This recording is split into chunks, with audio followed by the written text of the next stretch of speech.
ụmụnne m ụna-anụkwa nwe ka m gwara m igbu oge ọnụ. Anụ m otu nwanne anyị nwoke akpọ m na fon sị m nwanyị mba nọ m za ya sị m nwere akụkọ na gbutere ya ụmụnne, n'ihi na ọ na-anọ ka m na-agụ ya ka uri mgbe niile na ihe mere onye ọzọ ka ndị ọzọ ji mụrụ akụ. Nsị nna m gaa n'ihu awụ otu o mere wawo ṅomi ṅomi ya gaa n'ihu sị m na nne na nna ya matara onwe ha ya dịka nwoke na nwaanyị na-amara onwe ha tupu ha banye n'ime alụmdi na nwunye, na nne na nna ya hụ onwe ha n'anya. Nna ya bịakwa ụgwọ isi nne ya ote nwoke na-eshi abịa n'obodo lụọ nwaanyị, lụọgba mama ya ihu, were ya gbaa akwụkwọ n'ụlọ ụka ọ ya ka ha lakpuru dịka di na nwunye. Naanị 2 weeks ka ha nọ after the wedding. Otu family ọwụ ndị ekwe ndị sa na nwa echi ha sagata emechi na ọ dị anya ka nwụta na-eshi n'obi ukwu polygamous family ruo nga mmadụ na-ehieri karịka ụmụ okorobịa ka nkụ. Ọ ya ka nna ya gara aga dakarị na family a just 2 weeks after nne na nna ya gbachara akwụkwọ lakpuru dịka di na nwunye. Ha kporo family nọ na kporo otu nwa ha nwaanyị, obere nwa ya, young girl, very young girl, na nna ya na ọ tọọla nwa anọ ntara ime. Nne ya ewe ọnụ ya dị mata ha mere ya buru ọgụ bịa ka eshi n'azụ ụlọ bịa abịara ka ọ wụọ ọgụ na mgba. Nna ya ekwete na rili na enwere ihe ya na obere nwa ahụ nọ mere. Mama ya jụọ ya sị na ya na ya abụọ mara n'onwe ha 2 years ma mgbe o mere travel ma mgbe ụlọ before ha lụọ. That means ya na ya abụọ ma nọkwanụ mgbe ya na nwa na-agara aga mee ihe na ọ sị ha mere. Ya sị nne ya gbaghara ya n'ihi na mama ya laikiri mmanya ọ hụrụ nna ya n'anya too much. Ọ ga na-eme gị na alụọla ewere gba akwụkwọ ya gbaghara. Kọndishọn nwatakịrị atụrụ ime famili eji bịawo na enweghị onye na-amụ nwa ọganezi n'ụlọ ha, na ụmụ nwaanyị ha na-etolu di, na nwa na ya na emere ihe na ọ gbawarịrị na ọ wụ obere nwa na o rubedoghị 18 years, na ọ ga-alụ ya ebe nwatakịrị ekwetele na ya ga-abata na ọ ga-alụ ya ka abụọ, na ọ ga-alụ ihe ha na-aga emewu iwere youthful age nwa nọ at 17 ya mụọ nwa ekige onye shi n'ụlọ ya ifu nna na ọ wee married man shi n'ụlọ na-ese ndị ego no na-enweghị dị otu ahụ, na ha nwere kọtsi na family ha, na ọ tụrụ obere nwa n'ime na ọ ga-alụ ya, na ihe akụ na-eji amagara ya na by force wụ na nwatakịrị erube 18 years ọtọ ya ime tọngara etọ ya ime, na ọwụ na nwa eruola 18 years na family ha ga-abanishi ya, na ha nwere kọtsi nwa omenala na ọ ga-alụ ya because nwa erube 18 years na ọ ga-alụ ya, na ọ ga-alụ ya ote nwoke na-eshi alụ nwaanyị. Elega family ahụ ha dị ike, enwere ha ihe niile, enwere lọya, ha nwere nta nwe emeroko, ha nwere ndị na-egbu egbu, nwe ndị na-akpa akpa, nwe ndị na-edisa elu ụdịka ka ọwụ nganga na family ụmụ nwoke na-eheri karịkarịka. Ụmụ nwaanyị niile na ebe a chọ wetara ọmụmụ polygamous family enweghị ihe tiwere dị na-aga ahụ ebu ha ego ha bụ ntabụ igbo. Ya nwa nna ya shikwe n'obi nwa dị nwa Portable elega ihe ya na ọwụzi mama ya gwara apa ya si na ebe o shila ote ede na ọ ga lụbata ya mmadụ ahụ nkwana na ọwụ mmadụ ji nwe ya na-ata ibe ya taa na ihe eme n'otu o shiri mee mmanya begebe dịka otu akụkọ shiri kọ a ga-alụọ nwa anọ ntara lụbata ya. This lady abịa mụọ nwaanyị na ọ ya mụrụ papa ya ada, mama ya mụọ nwaanyị mụọ osoga ada. The lady atọwara ha bụrụ ha mmanya ụzọ mụọ ha nwa nwaanyị mụọ osoga ada. Mmanya kwana ịmụ nwa after this lady mụrụ nwa, after this lady mụrụ nwa ya mụọ this lady na mama ya mụga mụọ ụmụ nwaanyị ke mụọ ụmụ nwaanyị anọ, onye kele mụọ ụmụ nwaanyị anọ asị nụkwa ya bụ ụmụ nwaanyị asatọ. Ha na-ebikwa ha niile bi na ote papa ya shi rụọ ụlọ, onye ọbụla nọ na nke ọ rụrụ ha ụlọ ha dị comfortable, na ihe kewara ha wụ small gate mana the two building nọ n'ime one compound. Abịa were fence rụọ nọ ya tigere ya small big gate, otigeghị ya key gate ahụ na-agbashi na onye ọbụla ụmụnne nwere right ịgakọrịta. Ha na-anọkwa n'obiọma biri n'obiọma na-enweghị nsogbu. This lady abịakwa wetukwa obi o ihe wụchayote eshi akụkọ a na-ewere family ya na-ama atụ ọ ya ka anọ. This lady atụwara ha ọzọ, mama ya atụwara ha kwa n'ihi na ha mụkọrịtaga nwa, mama ya atụkwara ha ọzọ, mma ya mụzie nwoke. The lady amụọ nwaanyị ngwa nwunye nna ya mere nwa ụmụ ya ụmụ nwaanyị 5. Mama ya nwoke ya mma ya mụrụ wụrụzie ya nwa nwoke dị ọkpara. Mma ya jidezi ụmụ nwaanyị 4 otu nwoke ya nwa nwoke ikpeazụ mere iwe otu the only son amụrụ na the family. Ihe ahụ eme according to mama ya otu akụkọ shi na-akọ ke 5 ahụ nọ nke ise ahụ mma ya mụrụ nwunye di nna ya mụrụ ọ gabeghị aga mgbe ọ badaghịrị nna ya tụwara ha ime ọzọ gaa ha mụọ mụzie nwoke ya ma mụzie osogidi ọkpara. Mpa ya sị na biko na onye ahụ hụrụ na room ya nga nọ na onye ahụ ka ikpeazụ a ga-amụ na ọ ya ga-azụ na nwa aka ebe na ha amụtala ọnụ ha na ozuola ebe ka ejile nwoke na ya amụchana ka ya ga-agba azụ n'ihi na mpa ya gbachiri ike nwoke o jikwana agụụ mgbe agụrụ ha onye ọbụla ha nga butu ebido toshiwa ndị ke nwaanyị na-akwụlitechi ya ka anọ ya dị only 10 years old mgbe ya gara skuul lọta ya ahụhụ mma ya n'ụlọ na ụmụnne ya pụishala na onye ahụrụ na nwunye nna ya ka ya hụrụ ofe ya aka si ya bịa na ka ihu ya rote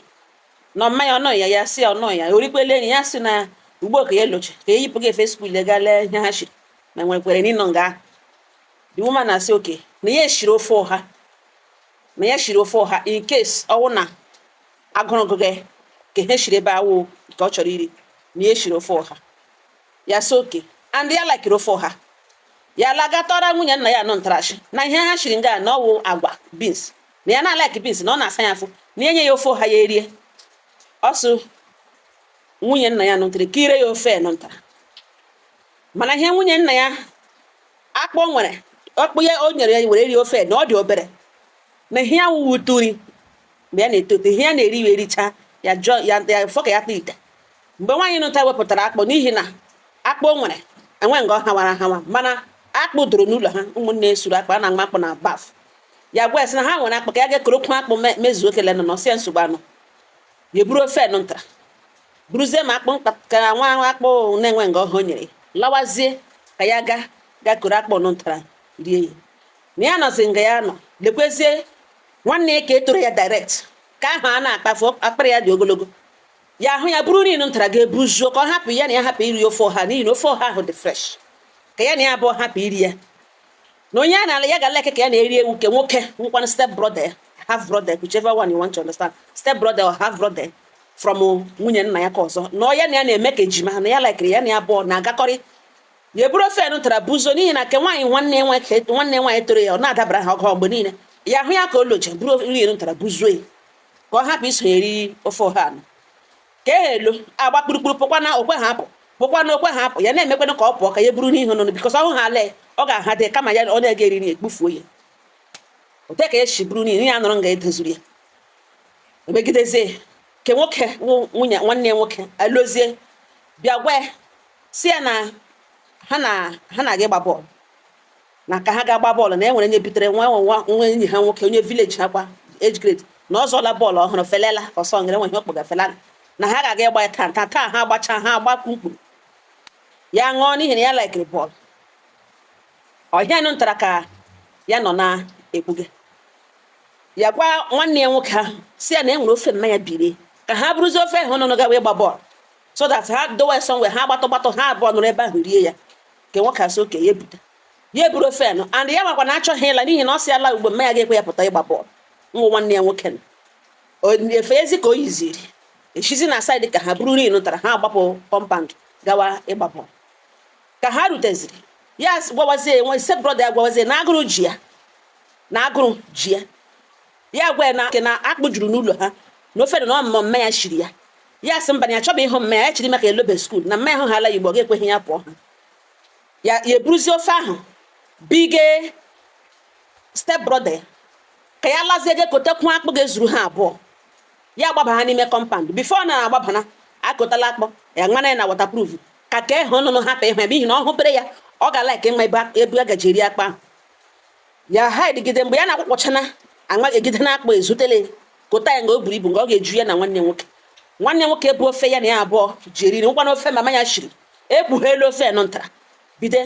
tawa ụmụ ruru ihe nọ n'ime rawa ma ofe tụbiribiriwe akpụ ahụ ke ya kotara fọ naanị ya oritọwala eritọwa ọ ya ka oriri ofe nụ ntara ka ya shizi na kọmpand apụta ji iwe wee ye na-ele ihe mere na o ji riwe rin bifo ya nwa na-ele ihe mere o ji rie nri ọnụ o welitere ka okwu okwute akpara ya ke wee ofe ntị na-abịa tụkpuzie n'ala ofe na-ekpufuo mgbe ofe wụrụ n'ala obi agba ya njọ iwe wee ya ọrịọwa esi ya biko na eweli iwe kama ka ya gazie gajizie mmanya ka mmanya ka izie ya ka ọ ga-eke ige ka ya butezie ya ha buru gawazie gbapụ ya sị oke na ọ bụrụ ihe ọ ga-eme na o mere ya ebutela akpụ ya na ocherekwa nwanne ya ga-awute akpụ ọnụ ntara ya kotara nwanne ya nwoke gawazie n'ụlọ ha ịga gosi mmanya na ya lụla skuul mmanya ka ige ya ofe ka ige eri ọ na-eri ya buru nri nta lakapụ osu buru ofe lakapụ osu ha pụtara mmanya na-akpa ya sị ya na-abịa ya kerepụta ha abụọ ewerezi oso gawazie gbapụ ọ ya ka ha were n'ihe anụ ntara doo ege na waterproof buru nri gawa erute ndị otu ha bere gba bọọlụ akpịrị ha tohoro ogologo ha sị mba na no ya na nwanne nwoke gawa n'ukwu ube somewhere ga tukwuru n'ukwu ube bido riwe nri nta riwe richa ṅụọ mmiri eji na rụba gbata ha bazie gba bọọlụ nọ na bọọlụ nọ na field nụ ntara ka a na-agbaga bọọlụ nwanne nwoke ha atọgburu iwe ha atọ nwa ya ha emewe ya somehow ya enwe otu o shetere ụtụgbu ya na-eme onwe ya tụtụrịtụrị ọ ghọtaghị ihe mege ọ gwawe na anya jụ na-ebu ya ya sị anya jụ na ha riri nri anya jụ ka eshikwe na-ebe ọ sị ya mba na otu ahụ shi emege ya like ya bifo nwanne ya na-ekwu ohe ọzọ nwanne nwoke ha gbuo ohe ọzọ ọbara ka o wepụta ọnụ kwuo ya slọmbụ daa nga ha agbaga bọọlụ ụmụ okoro ndị ọzọ agbalagasịa bikọs ọ nwanne ya ga-agbalaga ya etiwe ya ga-ebulikpe n'ihe ya dị only 10 years ka ahụ dịkwa ya toro etaret ya bịa pụ nwanne ya pụnwa etiwe bịazie nga alọtawa n'ụlọ bịa kọsa mgbe ọ na-ala ụmụlọ ejule onye ọbụla lochara ha ewerezi oso soro ya bịawa na ebe ya na-agbaga bọọlụ bịa bulata nwatakịrị nọ ntara nwanne ya nwoke anwụọ jụọ oyi asị gịnị mere ihe ga-agịrị gị mere ihe ka what happened ọ gịnị mere what happened now gịnị mere nwa onye ghọtara ihe gaganụ mpa ya elege ihe ka elege jụwazie ya si ya ma ọtụ ije ya na nwanne ya shiri mee ruo na bọọlụ ahụ ha gara ga ịgba na ya akọwa na enwe onye ha rinyere anara ihe ebe ahụ rie ya sị mba o na ọ gịnị mere ya esi n'ishishi n'ọdụ kọrọ ahụ otu esi lọta skuul ụmụnne enwe bekee lụrụ nne na nna enwe onye nọ ya na the only person ya hụrụ na ọwụ step mother ya ofe ya kasị ya bịa ka ihu ya dị ote ya si gbuo ka elochi ya ji ọsọ were iberi ya gwa ya aba ebe mara n'ihe ha shiri ọ gwawa ya na ihe shiri ofe ọha ọ sị ya bịa and because ya shiri ofe ọha ya tụọ ashị na mama ya shiri nri o na ofe mma ya shiri nga mana ọ bụ ofe ochie na akpọ doro na bụ ugwu ebe ha na-anwa ịga akpọ mana because ya nụrụ ofe ọha ya ga-atụ ashị na mma ya eshi hụ ihe aja eshiri nga na ọwa agwa ka ya nwee ike rie ofe ọha ahụ nụnụ ọsọ ochie ọ kpọketezie kpezie bịa ka izere ya ofe ka ya erie gwesị mgbe ya buru ofe nụnụ gawa n'ụlọ ha ga-erie ya ugbu na ya sị oke na mama ya shiri akpọ ka ha ga-ewere ya kekporokwu akpọ nga ọ ga-ezu ya mejie ekele nụnụ onye ọsị ya gawa ya buru ofe nụtara buru akpọ nwa nga akpọ nyere lowa na akpọ nụtara ka ya hụrụ ya hụzi nwanne ya nwaanyị ka etoro eke olochi and ya chọọ ka ya na ya shi anya ya kọrọ ha exactly ihe niile mere n'otu o shiri mgbe aka papa ya jiri kpọbazie nwunye ka abụọ si ya bịa ya sị na-enwe ihe ọ maara n'ofe na from the ihe nwa akọrọ na ofe ahụ obi ire diọkpara ya rie n'ọnwa ya riri ofe ahụ na diọkpara ya meta ofe ahụ ọnụ ka abụọ ha eriri ha abụọ rikọtara ya ọnụ diọkpara ka dị ndụ na-enwe ihe o nwere ikwu ọ sị nwunye nna ya gbabiri ishekọ n'ala na ogene ka ọ na-akọ ya ebewe ya etiwe ya gbabiri ishekọ n'ala ya sọ gịnị na gịnị ka ọ na-akọ na ofidiri ya nwere obi iwepụ igbu nwa na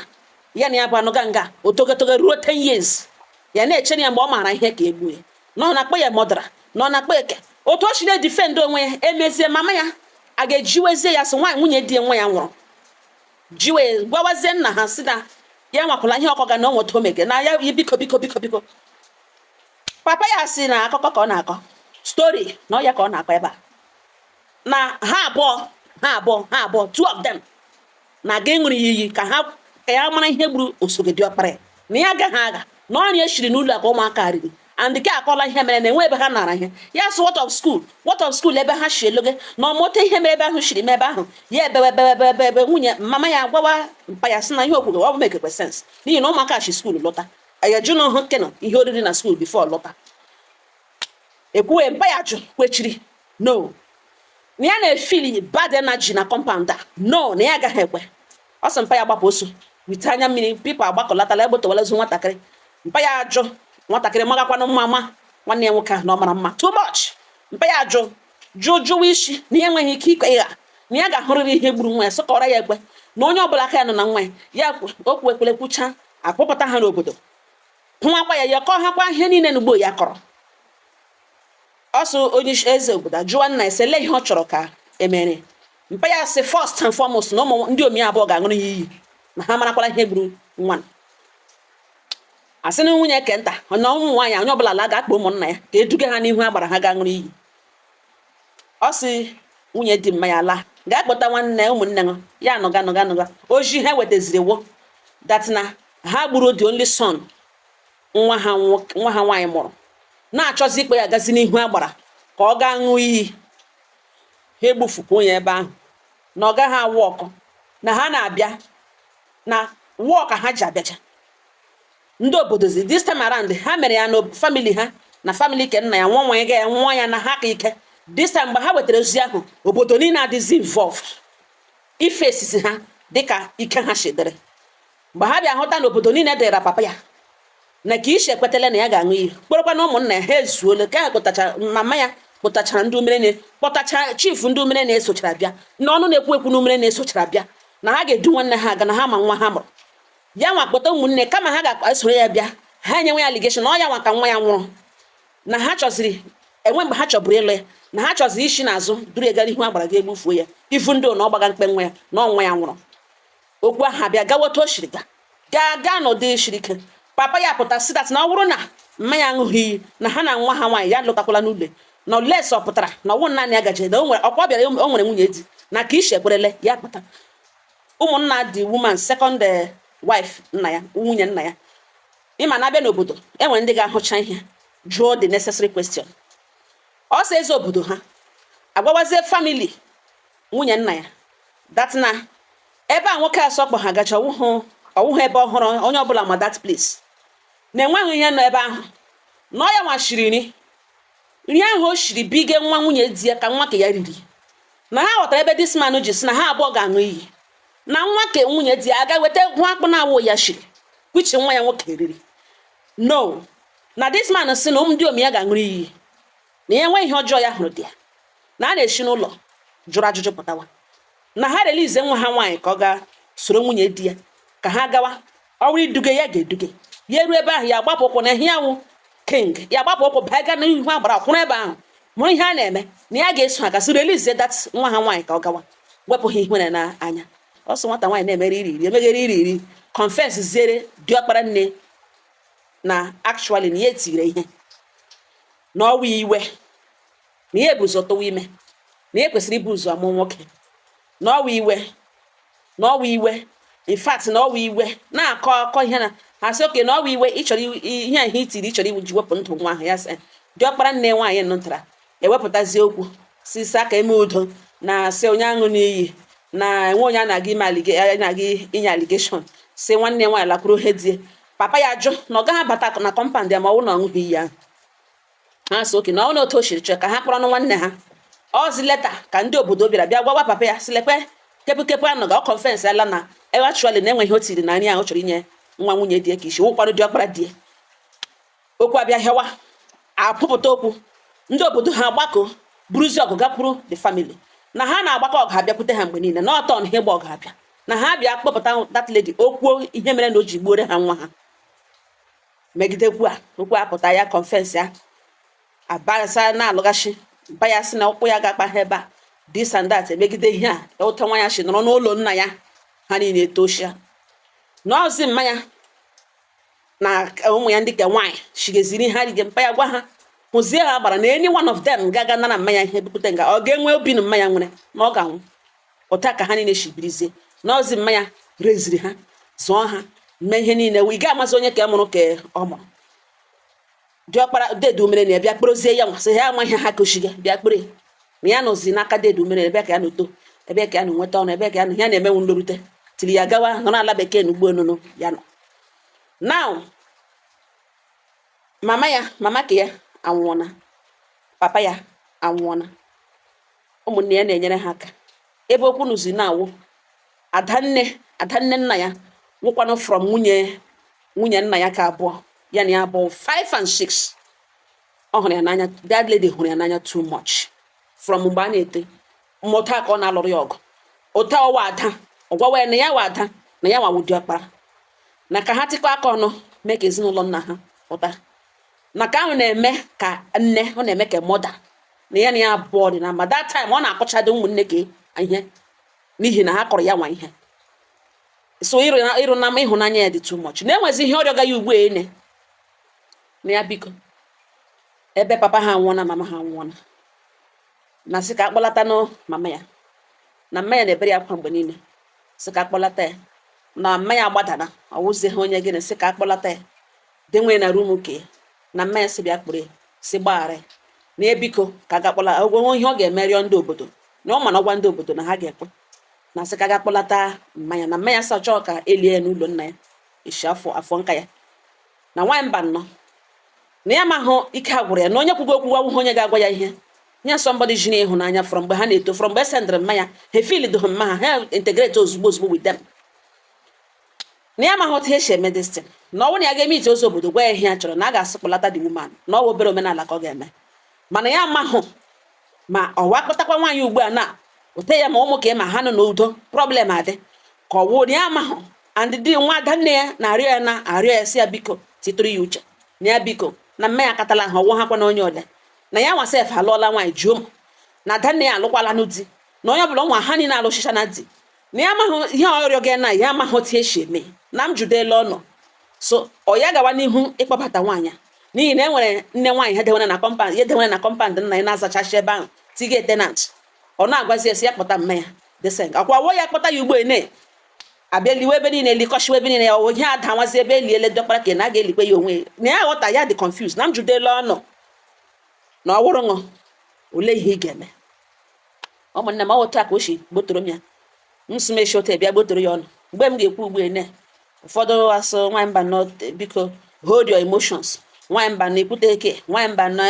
nwaanyị mba nọ ya sụ m gbotoro ya ọnụ na ọ wụrụ ṅụ ole ihe ị ga-eme. Unu anụkwanụ biko n'odo hụkwanụ nwoke nọ na relationship, a beautiful relationship kụkọrọ aka gawa n'ebe obere nwa nọ ihe niile hịọrọ na-awụ papa ha bue ịnọ na nwatakịrị nwaanyị masịrị ṅụ ịmapa mgbe nwoke hụrụ nwaanyị masịrị ya kpebie n'obi ya na ọ ga-alụ this lady o kwesịrị ị na-aga amịgharị na mkpu n'ala ururu maji na-etere ugbo etere so ya wanwe isi mmiri kọsịrị ihe n'ugbo ene ịnụ ngala ugbo ịhụ na nwaanyị na-aga ịlụ gị ozie push na-aga ezuru nye ndị ka ọzọ ka izuru ịhụ na ka ihe na-alụ ele n'ime onwe na ị ga-alụ ya demekwana ihe ṅụ na-arịgharị gị na-eto ndị ka ị na-aga gị wee busu ụmụacha ga-emechi eme gị ka ịtụkọrịta nga ị ga-agba atụkọrịta bifọ gị na-aga alụrụ kpachapụ anya na ụfọdụ ụmụ nwoke abanye na ihe ha na-aga apụtali nga a na-eme ka ga agbakọrịta bifọ na-aga alụ. Ihe ọsọ m gwa ọ na-agwala m ya ọnụ enweghị ụnụ ga-agwa ya ụmụnne m ụnụ tụkwasịra ya na ọ nga ọha na m n'ọnụ udo dịrị ọnụ.